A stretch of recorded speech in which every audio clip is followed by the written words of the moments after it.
चर्चा की शुरुआत कर रही हूं बीजेपी प्रवक्ता मनोज जी आपसे। देखिए, विपक्षी पार्टियों ने तो कहना शुरू भी कर दिया है कि हिमाचल गुजरात में चुनाव है, उसके बाद लोकसभा चुनाव है और बीजेपी ने हिंदुत्व कार्ड खेलना शुरू भी कर दिया है, जैसा कि हमेशा करती है बीजेपी चुनावों में फायदा लेने के लिए।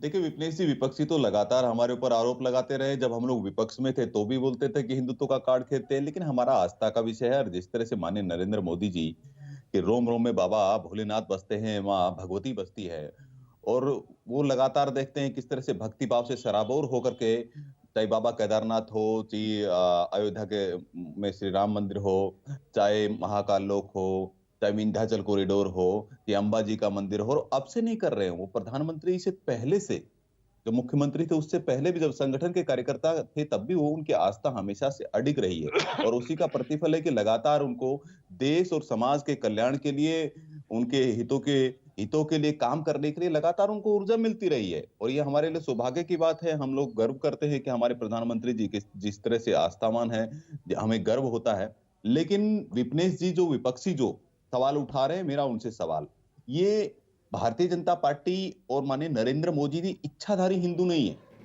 चुनावी हिंदू नहीं है। ये कोट पहन करके उसके ऊपर जनेऊ पहनने वाले हिंदू नहीं है। और हिंदुओं को अपमानित भी करने का काम लगातार कांग्रेस पार्टी करती रही है। ये आपने देखा शिवराज सिंह पाटिल क्या बोल रहे हैं। शिवराज सिंह पाटिल कह रहे हैं कि जो अर्जुन को जो श्री कृष्ण जी ने जो उपदेश दिया है वो जिहाद है।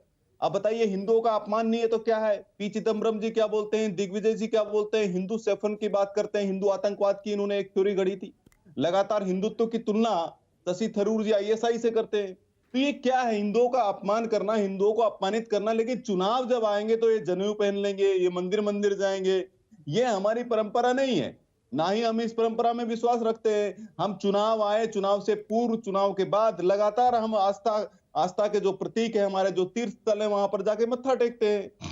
लेकिन विपनेश जी, इसके साथ साथ जो गुजरात और हिमाचल का जो मॉडल है उसको समझना चाहिए कि माननीय नरेंद्र मोदी जी लगातार रिफॉर्म, परफॉर्म और ट्रांसफॉर्म के मूल मंत्र के साथ चल रहे हैं। जो भी योजनाएं लेकर के आते हैं उसको एग्जीक्यूट करते हैं, उसको अमली जामा पहनाते हैं और समय से पूर्ण करते हैं। यही कारण है कि लगातार 2017 के बाद से जितने भी स्थानीय चुनाव हुए हैं वहां पर भारतीय जनता पार्टी प्रचंड बहुमत से जीती। 2017 से पहले कांग्रेस पार्टी कभी कभी जीतती थी कुछ कुछ स्थानीय चुनावों को भी, लेकिन अब वहां भी नहीं है। तो गुजरात के चुनाव की दृष्टि से कहीं पर भी कांग्रेस पार्टी ना 3 में है ना 13 में। इनके नेता सब जगह जा रहे हैं, लेकिन एक रैली बड़े नेता ने की क्या गुजरात में जाकर के। और इनको एक बकरा मिल गया हार का ठीकरा फोड़ने के लिए, खड़गे जी के पास में ना खड़ग है जो सोनिया माता के पास में, तलवार प्रियंका वाड्रा जी के पास में, और ढाल राहुल गांधी के पास में। ना उनके पास खड़ग है, ना तलवार है, ना ढाल है।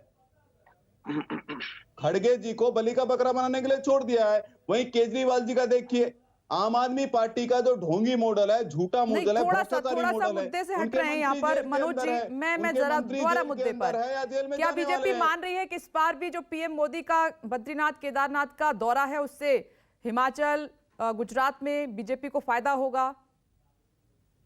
देखिए विपनेश जी, बाबा की कृपा विशेष है, मां भगवती की भी कृपा विशेष है, लेकिन जो देवतुल्य जो जनता है, जो देवतुल्य गुजरात और हिमाचल की जो जनता है, वो लगातार माननीय नरेंद्र मोदी जी में विश्वास करती है। उनको विश्वास है कि अगर कोई बदलाव कर सकता है, कोई रिफॉर्म कर सकता है, ट्रांसफॉर्म कर सकता है, तो नरेंद्र मोदी जी है। वो तो देवतुल्य जनता का लगातार 27 सालों से गुजरात में हमें आशीर्वाद मिल रहा है। और जिस तरह से 2014 के बाद से लगातार माननीय नरेंद्र मोदी जी के नेतृत्व में जो देवतुल्य इस देश की जो जनता है वो लगातार आशीर्वाद दे रही है, तो निश्चित रूप से हमें विजय ही मिलेगी। विजय श्री का ही हम वर्ण करने वाले हैं। अच्छा मनोज जी, मैं जल्दी से अतुल जी का रुख करूं, उससे पहले आप ये तो मान लेते हैं, स्वीकार करेंगे कि प्रधानमंत्री नरेंद्र मोदी की भक्ति से बीजेपी को शक्ति मिलती है चुनावों में? देखिए निश्चित रूप से विपनेश जी, क्यों नहीं मिलती है।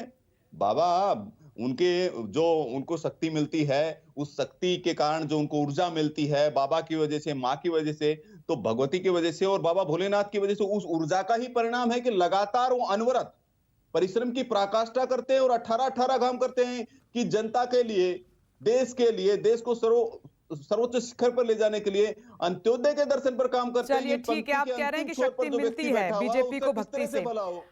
मैं अतुल लोंढे पाटिल साहब का रुख कर लेती हूँ। अतुल जी, पिछली बार राहुल गांधी हमने चुनाव के दौरान देखा था गुजरात के मंदिर मंदिर गए, इस बार क्या इरादा है? भारत जोड़ो यात्रा से ही काम चल जाएगा कि इसके बाद फिर वो मंदिर पॉलिटिक्स शुरू होगी? ऐसा विपनेश जी की मंदिर में जाना जो है, आना जाना जो है वो पहले से लगा रहा है। हर हिंदू जो है वो मंदिर में जाता है। अब ये बातें कोई प्रदर्शन करता है, कोई अपने तक सीमित रखता है, तो ये आस्था की बात है। आपको इंदिरा जी की भी बातें याद होगी, आपको राजीव जी की बातें याद होगी। राजीव जी ने तो रामलला जी का स्थापना की थी, तो ये सारी बातें छुपाने का काम है। जब इनके वक्त ही इन्होंने किस तरह से ये राजनीति करते देख लीजिए।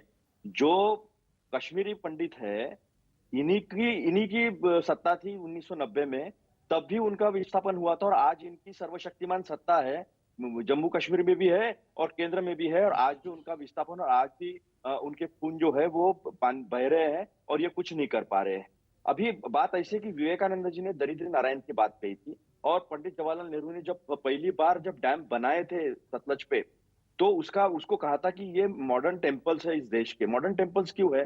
क्योंकि भगवान भी अपनी जनता में, अपनी जो पुत्रतुल्य जनता जो है उसके भलाई में बात करती है, तो वो भी बात करनी चाहिए। आस्था तो अपनी जगह है, वो करनी चाहिए। हर कोई अपने धर्म में, अपनी आस्था में विश्वास रखता है, आस्था करता है, पूजा करता है, अर्चा करता है, सब करता है। अब मुझे एक बात बताइए, हंगर इंडेक्स में 121 में हम 107वें नंबर पे है। क्या हुआ 100 स्मार्ट सिटीज का? वो आप बता नहीं पाते हैं। गुजरात में 6000 स्कूलें बंद हो जाती है, कहाँ जाएंगे वो बच्चे? क्या स्कूल मंदिर नहीं है? वहां से ज्ञान लेकर इस देश को आगे बढ़ाया नहीं जा सकता है? क्या 47,000 टीईटी पास जो टीचर बनने के लायक है, 24,000 पद खाली है, उसको आज तक भरा नहीं गया है? क्या वो बच्चे क्या करेंगे? जो बच्चों का कोई नहीं है, वहां 21 पेपर लीक होते हैं, चाहे वो एग्जाम के हो, डॉक्टर के एग्जाम के, एनीट के हो, चाहे वो फिर नौकरी के, रोजगार के हो, सारे पेपर लीक हो जाते हैं। उसका क्या जवाब है? क्या इस जनता में, क्या भगवान शंकर जी जो है, भोलेनाथ जो है, क्या इस बात से लेकर माफ कर सकते कि लाखों करोड़ों का ड्रग्स जो है वो गुजरात के पीपावाव से और मुंद्रा पोर्ट से आता है और वहां की स्नाइपर भी हटा दिए जाते हैं? तो इतनी सारी जो जनता के सामने आज बातें, आज डॉलर जो है 85 की तरफ जा रहा है।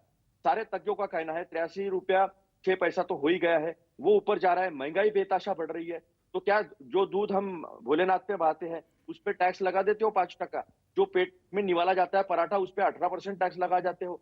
जिससे अनाज जो उगता है वो चाहे फिर फर्टिलाइजर की बोरी हो, उस पे वो महंगी कर देते हो। ट्रैक्टर पे टैक्स लगाते हो, पेस्टिसाइड्स पे टैक्स लगाते हो। किसान का जीना छोड़ो, उसको किसानी करना भी दुर्भर कर दिया है आप लोगों ने।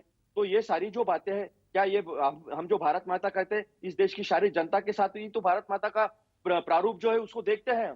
तो ये सारी बातें महत्वपूर्ण नहीं है। ये बातें महत्वपूर्ण है कि हमारे जितने भी तीर्थ स्थल है वो उसका अच्छा हो रहा है, वहाँ इंफ्रास्ट्रक्चर अच्छा डेवलप हो रहा है, वो बातें बहुत अच्छी है, उसको नकारने की कोई जरूरत नहीं है। लेकिन जिसे विवेकानंद जी ने दरिद्री नारायण कहा था, भगवान का रूप जो है, हर संतों ने, महात्माओं ने कहा है कि भगवान का रूप जो है गरीबी में दिखता है, गरीब लोगों में दिखता है, असहाय लोगों में दिखता है। क्या वो गरीब और असहाय लोगों को अपने हाल पर छोड़ नहीं दिया है? ये सारे 8 साल में जो दिखाई देता है, 9,21,000 करोड़ की कैश गायब है, 1680 करोड़ की नोटें, 500 और 2000 की नोटें गायब है चलन से। तो क्या ये इतना बड़ा भ्रष्टाचार होता नहीं है? जिसे वो भाई कहते हैं, जिसके दूध डेयरी में जाते हैं विपुल चौधरी, वो गायब हो जाता है, 800 करोड़ का फ्रॉड कर देता है। मेहुल भाई बोलते हैं वो फ्रॉड कर देता है। जिस नीरव मोदी आपके साथ डावोस में आता है और बैंक को पैसा डुबा के भाग जाता है। ये ऐसी कितनी माल्या कॉरिडोर में मिलता है संसद के अरुण जेटली जी से। अभी वो स्वर्गवासी है, उनके बारे में बात करना ठीक नहीं है, वो हमारी संस्कृति नहीं है। वो वहां से भाग जाता है पैसे लेकर। तो इस देश को लूटने का काम जो होता है, वो तो काम रोकना प्रधानमंत्री का काम है, गरीबी हटाना प्रधानमंत्री का काम है, रोजगार उपलब्ध कर देना प्रधानमंत्री का काम है। नहीं अतुल जी, जल्दी से जवाब दीजिएगा कि आप कहना क्या चाह रहे हैं। और ठीक यही सही मायने में समस्या है, वो दिखाई भी दे रही है। भगवान के प्रति दिखाने का ये सही स्वरूप है। पीएम वहां गए हैं केदारनाथ, बद्रीनाथ, तो इसका कनेक्शन आप कैसे जोड़ रहे हैं इससे? ठीक है, कुछ समस्या वो जाए ना। आप बता रहे हैं वो दिख रही हैं, वो हम भी अपने शो में उठाते हैं, उन पर बात करते हैं। ऐसा है कि वो जाए ना, जरूर, सभी लोग जाते हैं। इंदिरा जी भी जाती थी, नेहरू जी भी जाते थे। आज ही मैं डिस्कवरी ऑफ इंडिया पढ़ के कंप्लीट किया, उसमें लिखा है कमला नेहरू जी का देहांत जो है वो स्विट्जरलैंड में हुआ था। वहां नेहरू जी उनके साथ में थे। वहां से वो आए और उन्होंने प्रयागराज में जो है उनके अस्थियों का विसर्जन किया था। तो हर कोई जो है अपनी जमीन से, अपनी आस्था से, अपने धर्म से जो है वो वास्ता रखता है। अब हमारे दादाजी की देहांत हुआ तो हमारे दादाजी की अस्थियों को हम तो उनके जो जहाँ खेती करते थे, जहाँ किसानी, हमारा पुश्तैनी गांव है, वहां जाकर हम उनका विसर्जन किए हैं। खेती के मिट्टी में उनकी अस्थियों को जो है हमने मिला दिया है। मतलब आप कह रहे हैं कि आस्था अकेले बीजेपी की नहीं है, हिंदुत्व की ठेकेदार अकेले बीजेपी नहीं है, कांग्रेस भी उतनी ही आस्था रखती है, राइट? देखिए विपनेश जी, जैसा आप यहाँ एंकर हो, आप रिपोर्टर हो, पत्रकार हो, आपका काम है जनता के मुद्दे उठाना। उसी तरह सत्ता में जो लोग होते हैं, उनको जो लोग हैं, जो हाड़ मांस के जिंदा लोग हैं, उनकी जो तकलीफें है, उनको आसान करने का काम जो है वो सत्ता का काम है। तो वो काम जो है वो अगर नहीं होता होगा, 107वें नंबर में हंगर, ठीक है, मैंने सुन लिया, रिपीट हो रहा है, मैं जल्दी से मनोज जी रिस्पॉन्ड कीजिए जल्दी से, फिर मुझे आगे बढ़ना है जल्दी से। वो कह रहे हैं मुंह बाय खड़ी हुई समस्याएं, चाहे हिमाचल में हो, गुजरात में हो या देश में हो, क्या इससे काम चल जाएगा? देखिए विपनेश जी, ऐसा है कहा कि जल्दी से नेहरू जी भी जाते थे। सोमनाथ मंदिर का जो एपिसोड है सबको याद होगा, सब लोग अच्छे से जानते हैं, पब्लिक डोमेन में है। राजेंद्र प्रसाद जी और नेहरू जी के चचा नेहरू जी के बीच में पत्राचार हुआ और उन्होंने कहा कि मैं नहीं जाऊंगा। राजेंद्र प्रसाद जी वहां पर गए और इन्होंने कहा कि हमने राम मंदिर, वो डिबेट जो है ना, वो डिबेट आपके दिमाग के बाहर सुनिए, अभी आप सुनिए, आप बीच में मत बोलिए, मैं आपको एक एक जवाब दूंगा, मैं आपके एक एक जवाब दूंगा। लोंडे जी, लोंडे जी, आप लोग हिंदुओं का अपमान करते हैं, भगवान राम का अस्तित्व बताते हैं कि राम का अस्तित्व नहीं है, राम मंदिर का विरोध करने वाले लोग, और भागवत गीता के बारे में बोलते हैं कि जिहाद है। ये क्या है? ये हिंदुओं का अपमान नहीं तो क्या है? ये हिंदुओं का अपमान है। और बोल रहे थे जम्मू कश्मीर की बात कर रहे थे, नरसन्नार जहां पर खूनी नदियां बहती थी वहां 370 को हटाने का काम हमने किया है। और सुनिए, 5वीं अर्थव्यवस्था, देश की, विश्व की 5वीं अर्थव्यवस्था जो बनी है वो माननीय नरेंद्र मोदी जी के नेतृत्व में बनी है। IMF बोल रहा है इकोनॉमी है 6.1% के लिहाज से भारत की इकोनॉमी बढ़ रही है। 10 ट्रिलियन अर्थव्यवस्था बनने की क्षमता है भारत की इकोनॉमी माननीय नरेंद्र मोदी जी के नेतृत्व के अंदर। और आप ये बात कर रहे हैं, आप बोल रहे थे कि किस तरह से फर्टिलाइजर्स की बात कर रहे, 1 नेशन 1 फर्टिलाइजर का कंसेप्ट लेकर के माननीय नरेंद्र मोदी जी आए। और इतने ही आपके पास बहुत अच्छे मुद्दे हैं, इतनी ही आपके पास वो सारी समस्याएं हैं, तो आखिर देश की जनता और राज्यों की जनता आपकी बात को सुन क्यों नहीं रही है? पिछले 5 विधानसभा चुनाव में आपका सुपड़ा साफ हो गया, गुजरात में आप 27 साल से जीत नहीं पा रहे हैं। आप बताइए। ठीक है मनोज जी, अतुल जी आती हूँ, ठीक है, मैंने मनोज जी सुन लिया, लेकिन कुछ जो समस्याएं अतुल जी भी जो जिक्र कर रहे हैं हम भी उठा रहे हैं, मनोज जी आप उससे इनकार भी नहीं कर सकते हैं, इसीलिए ये भारत जोड़ो यात्रा पर राहुल गांधी निकले भी हुए हैं, आप देख भी रहे हैं। नमस्कार, मैं हूं मानक गुप्ता। अगर आपको हमारा ये वीडियो पसंद आया हो तो इसे लाइक और शेयर जरूर करें, और हाँ, हमें सब्सक्राइब और फॉलो करना ना भूलें ताकि आप देश और दुनिया की कोई खबर मिस ना करें। तो जुड़े रहिए हमारे साथ और देखते रहिए न्यूज़ 24।